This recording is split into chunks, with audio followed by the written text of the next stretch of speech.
कि सूंघता कोई नहीं है ये फूल मुरझाने के बाद, सूंघता कोई नहीं है फूल मुरझाने के बाद, कौन किसको याद करता उसके चले जाने के बाद। अरे कन्हैया, तुम बेकार में परेशान हो, किसी के जाने के बाद कोई किसी को याद नहीं करता।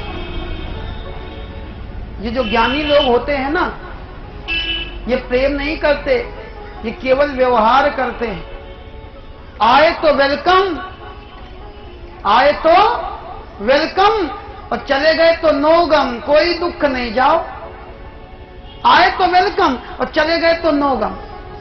नहीं प्यारे, उद्धव ने ज्ञान की बात कही। कन्हैया कहते ने विचार किया, उद्धव ज्ञानी पक्के हैं, लेकिन कहीं इस ज्ञान में थोड़ा प्रेम का रंग लग जाता तो कितना अच्छा होता। कन्हैया ने कहा, सुनो उद्धव, मैं किसी को याद नहीं करता, मैं उसी को याद करता हूं जो मुझे याद करता है। ये यथा माम प्रपद्यन्ते तांस तथैव भजाम्य हम। जो मुझको याद करता है मैं उसको याद करता हूं। अगर ब्रजवासी हमको भूल जाएं तो हम उनको भूल जाएंगे। उद्धव जी से कन्हैया ने कहा, जाओ, चले जाओ, जा करके ब्रज में गोपिकाओं को, गोपों को तुम ज्ञान का उपदेश करो, ज्ञान का उपदेश दो। आज उद्धव जी ने कन्हैया की बात को माना है और कहने, देखो हम सवेरे जाएंगे, शाम तक लौट आएंगे, उन अज्ञानियों के बीच में हम ज्यादा देर रुकेंगे नहीं।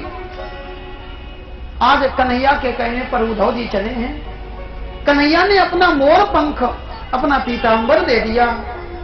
मोर पंख और पीतांबर को धारण करके उद्धव जी चले। लेकिन जैसे ही चले, इनके मन का अभिमान जगा, इनके मन का ज्ञान जगा। इन्होंने कन्हैया के प्रेम रूपी पीतांबर के ऊपर अपना ज्ञान रूपी चादर ओढ़ दिया। ज्ञान रूपी चादर ओढ़ करके चले। चले मथुरा से जब कुछ दूर, वृंदावन निकट आया, वहीं से प्रेम ने अपना अलौकिक रूप दिखलाया। उलझ कर वस्त्र में काटे लगे उद्धव को समझाने, तुम्हारा ज्ञान पर्दा फाड़ देंगे वो प्रेमी दीवाने। तुम्हारा ज्ञान, ब्रज में ज्ञान नहीं चलेगा। लेकिन उद्धव जी वृंदावन में आए और जैसे ही वृंदावन की सीमा में प्रवेश किया, वृक्षों ने देखा, विटप झुक कर ये कहते थे, इधर आओ, इधर आओ। पपीहा कह रहा था कि पिय कहाँ यह बतलाओ। नदी यमुना की धारा शब्द हरि हरि का सुनाती थी, भ्रमर गुंजार से भी यह मधुर आवाज आती थी। उद्धव जी ब्रज में आए। ब्रज में आकर के देखा, चौपाल में ग्वाल बाल बैठे हैं। लोगों से पूछा, भैया यहां नंद बाबा का महल कहां है? ग्वाल बालों ने कहा, उद्धव ये जो नदी देख रहे हो, किसी ने स्नान किया हुआ जल नहीं है, किसी ने वस्त्र धोए, ये वो जल भी नहीं, अथवा तो आकाश से जल बरसा हो, ये वो जल भी नहीं।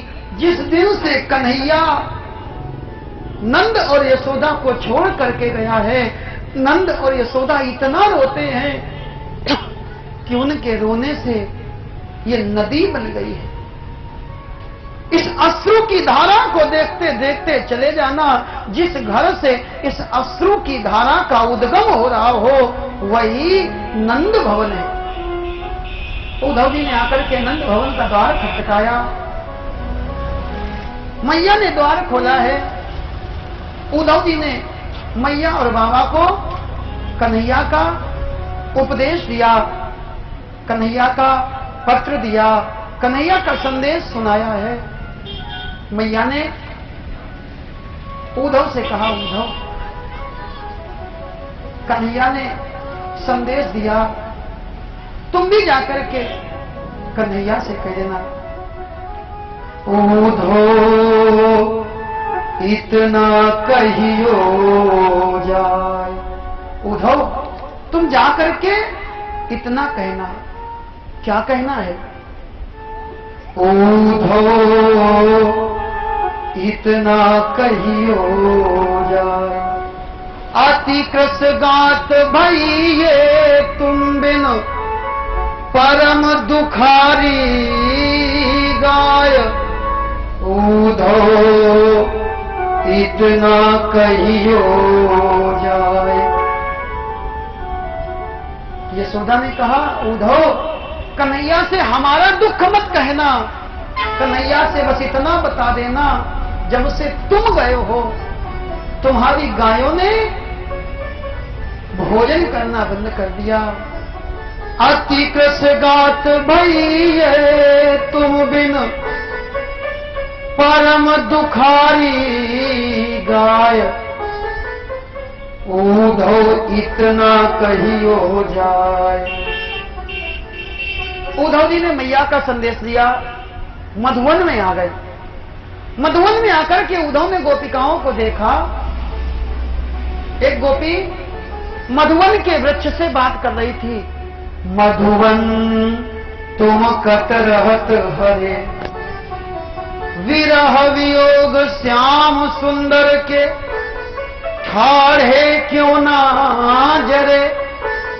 मधुवन तुम कत रहत हरे। अरे मधुवन, कन्हैया के विरह रूपी आग में जल करके तुमको भस्म हो जाना चाहिए था। तब तक दूसरी सखी दौड़ करके आई।